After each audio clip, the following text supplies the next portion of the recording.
Hi everyone, my name is Dmitry Benjiev, and this is my presentation for Computer Science 4733.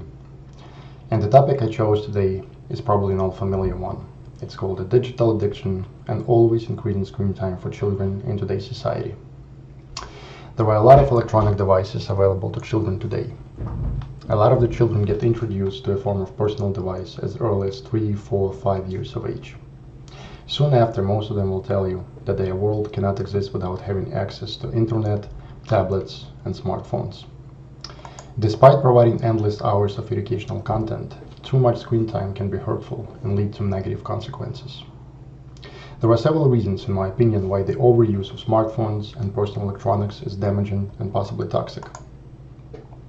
For one, it can lead to a feeling of loneliness and anxiety. While our children seem to be connected socially online, more and more children now feel left out and are lonelier than ever before, especially teenagers. In the recent survey sponsored by the Cigna Health Insurance Company, 46% of respondents reported sometimes or always feeling alone. Studies suggest that using Facebook, Snapchat, Instagram, and similar social media apps to keep in touch with friends and forge offline connections can add vitality and communion to your life. However, if you are spending hours and hours every day using social media, mainly as a substitute for the real connection, your feelings of loneliness and inadequacy will likely worsen. This leads me to my next point of susceptibility to comparison and insecurity and low self-esteem. Frequently looking at other people's lives might leave social media users feeling as if everyone else has a better life, is smarter, funnier, more interesting, has more friends, etc. Our children start comparing how they look, what they wear, where they go on vacation to that of their peers. The fear of being judged and not being able to fit in could possibly lead to developing low self-esteem and the feeling of insecurity. Another negative consequence of too much screen time is less value placed on community involvement and also developing wrong values in life. Children with too much screen time tend to place more value on individualistic attitudes than community involvement. They believe that material things such as new cars, vacation homes, new clothing, etc. are more important in life than being engaged in social issues. They fail to realize that social media can be a great way to not only exchange pictures, videos, and texts, but also to spread ideas and information about life-related issues that affect all of us. Unsurprisingly, social media, especially celebrities, instill more values in our kids than a combination of the houses of worship, schools, and parents combined. Due to this exposure, the tendency of materialism increases in kids as they spend more and more time online and on their smartphones. The feeling of instant gratification is another problem that is due to too much screen time. Instant gratification is the immediate attainability of satisfaction and happiness. It is a way of experiencing pleasure and fulfillment without any delay or patience, effort, or discipline. With the internet, Twitter, and texting, instant gratification is available at the click of a button. You post new pictures online, you get instant gratification from someone liking it.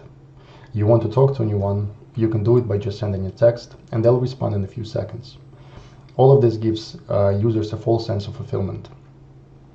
People enjoy the rush of their phones vibrating with a new notification because it's unpredictable. You don't know exactly when they will or who they will be from. Robert Sapolsky, an American neuroendocrinologist and author, talks about the idea of magic maybe. When you look at your phone, and maybe there is a text, or maybe there isn't, when it does show up, you get a spike in dopamine, a feeling of pleasure, and instant gratification that disappears quickly after it comes. This instant gratification, this on and off feeling of pleasure, is killing people's desires, motivation, and goal-directed behavior. Another consequence of too much screen time is its negative effect on the parent-child relationship. Now, even though the focus of too much screen time is usually on children, adults can also experience the same negative consequences of too much screen time. Obesity, insomnia, physical inactiveness, mental health problem, all applicable to adults as much as they're applicable to children. Moreover, we as adults, we as parents sometimes set an incorrect example to our children. For example, when it's family dinner time, we often put our phones down next to our plates And sometime during the mealtime, we might pick up a phone, browse through our text messages, look at social media, answer a quick phone call, and all of it sort of instills in our children that this is an acceptable behavior, that this is okay to be in a social setting and not pay attention to what is going on around, not pay attention to other people, converse with them, but rather use your phone, look at social media, text somebody, or talk to somebody on the phone. As a matter of fact, a survey conducted by AVG Technologies reported that about 33% of children felt less important when their parents fiddle with their smartphones, when playing with them or during meals. A child will assume that his parent's phone is more important than him, even if the parent only responded to a quick text message. So all of it is negatively affecting that parent-child relationship. So it's better to just put the phone down and converse with your children, converse with your family, and then instill those correct values in our kids. Now that we discussed negative consequences of too much free time, I would like to talk about some of the methods and techniques that could be implemented in order to help our children to manage their screen time in a more efficient and productive manner. It's also important to remember that different people employ different strategies and different rules, and we as parents must realize that each child is unique, and whatever works for one child and in one situation might not be applicable to another child in another situation. In my opinion, any action around screen time rules and enforcement should begin with a family meeting. Parents should allow their children to contribute to screen time rules. We should be able to hear our kids out and what they have to say, because eventually these are the rules that will affect them the most. One of the I guess first rules to enable is the screen time daily limit. Most kids cannot handle the freedom of using electronics. They are unable to turn off their phones, turn off their TVs, or shut down their computers when it's necessary. So we as parents must establish rules that will help our kids to make the right decisions. For example, there should be a time to turn off their electronics, like a cutoff time. Let's say kids only get to have 2 hours each day, 2 hours each day of screen time, and then they get to decide how they want to manage that time. Whether they want to spend 2 hours playing video games, watching TV, or they want to split it between Snapchatting and YouTubing. It's going to be totally up to them. This way, even though it's the rule, it teaches kids to be more responsible with their time. It teaches them to appreciate the screen time use and then get the most out of it. On top of screen time daily limit, it is absolutely essential that we shut off all electronics during meal times and family gatherings. Now, going back to my example about parent-child relationship, this is our chance as parents to lead by example and to show our children, what really is important. This is the time that could be used to unwind from electronics, a difficult work or school day, and just enjoy dinner time or family time, to converse with one another, to talk about our day, different experiences, and to catch up with one another, and to sort of have that real-time interaction that is lacking so much in the 21st century. This is exactly the time to maybe repair or build a family bond that could be suffering due to not having enough time to spend with each other due to our busy lives. And this will set a correct example for our kids, for our children, for the future.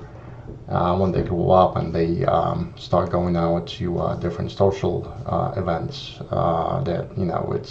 it's put down your phone, enjoy what's around you, talk to people, converse with them, build the real life relationships, and enjoy the time of communicating with other people. Another useful technique is to replace some of the time spent on electronic devices with physical or recreational activities. Any exercise, a walk, playing a game of catch, or even doing some yard work can take the minds of kids off their screens. Ideally, sport activities should be team-based, where children could foster new friendships and have daily social interactions. Apart from taking their minds off the screens, physical activities enhance children's physical and social growth. If sports are not an option, then we can certainly engage in some family recreational activities. Some examples of non-screen activities are going for a family hike, playing a board game, playing outside with a dog, enjoying nature, maybe creative drawing, reading books, and going to meet family friends. For optimal results, we must ensure that these activities are enjoyable and not simply a house chore. It is also important to have our children understand that screen time is a privilege rather than a right. Most of the children assume that screen time is a right more than a privilege, since they can have access to anything at any time of the day. As parents, we should make our kids understand that they need to earn the privilege to have daily screen time. For example, they must do their homework or house chores before they can watch TV, play video games, or get on their phones. As an example, my oldest son, who is 14, he knows that there is a rule in place that if he gets a low grade for any subject in school, that he will have no access or no screen time that specific day. If the next day he gets another low grade, then he will have no screen time access for 3 days.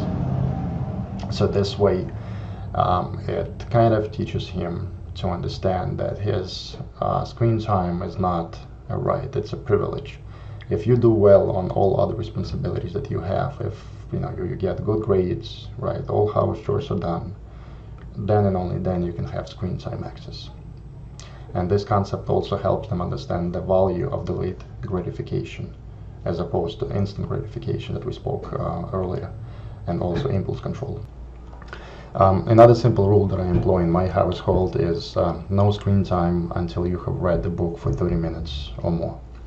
My children, they know that besides having done all of the house chores such as washing dishes and other responsibilities such as homework, before they can have access to any screen time, they have to read the book for 30 minutes or more. During the reading time, I don't allow any electronic devices to be used. I think the only electronic device I allow is Amazon Alexa doing the countdown for 30 minutes. But for them it's just the book and reading time. They can read alone or with someone. I try to read with them if I can, sort of lead by example. But very often they find it interesting and engaging enough that 30 minutes go by quickly without them realizing. I also try to be proactive as far as what they read. I take them to the library. I let them look at the titles, at the book inserts, and pick and choose what they want to read. And so when they do read the book, they read about something that's relevant to them, as opposed to us as parents. In conclusion, too much screen time on a daily basis could lead to psychological, physical, and academic negative consequences. Children do not understand the need to stop. They want to live in the moment by enjoying themselves and having that instant gratification that personal electronic devices bring. It is the responsibility of adults to reflect on these adverse consequences and make changes for themselves and their children. It is important to remember that children are more likely to learn from parents' actions rather than from their parents' words. It is only when we as adults lead by example that our children can follow and prevent the transfer of these unhealthy trends and habits to the next generation. It is also important to remember that implementing these techniques should be done the right way. If none of the techniques discussed above works for any child, parents must pay close attention to such and identify a non-screen activity that the child enjoys, and then replace part of his or her screen time with such activity. Whether we like it or not, personal electronic devices are here to stay, and we as adults have to help our children to understand how to use such devices positively for the present and future developments. The sooner it's done, the sooner we can preserve traditional values and help our children grow as healthy and happy as possible. Thank you very much. Have a good day. Bye.